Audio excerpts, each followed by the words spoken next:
Международный суд ООН потребовал от властей Мьянмы положить конец притеснениям народа Рохинья. Как постановил председатель суда Абдулкави Ахмед Юсуф, руководство Мьянмы обязано сделать все для предотвращения геноцида. Кроме этого, Мьянма в 4-месячный срок должна представить первый доклад, иллюстрирующий реализацию предупредительных мер, и делать это дважды в год до тех пор, пока не будет вынесено окончательное решение по делу. Мьянма должна принять все возможные меры по предотвращению совершения действий, перечисленных во 2-й статье Конвенции о предупреждении преступления геноцида, включая убийство представителей народности рохинджа, причинение серьезных телесных повреждений или умственного расстройства членам этой группы, предумышленное создание таких жизненных условий, которые рассчитаны на полное или частичное физическое уничтожение группы.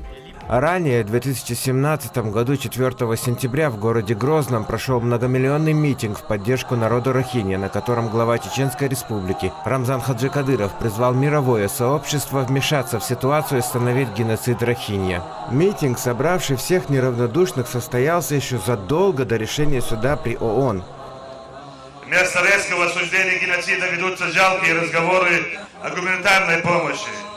Вот истинная цена громким заявлениям властителей мира о преданности идеалам свободы и гуманизма. Кровавый режим устроил этническую чистку. Целый народ стоит на краю гибели. Его трагедия длится много лет. Но никто не вводит против этой страны экономические и политические санкции. Я хочу напомнить, что набравшие сегодня в рот воду лидеры мировых держав совсем недавно маршировали по улицам Парижа.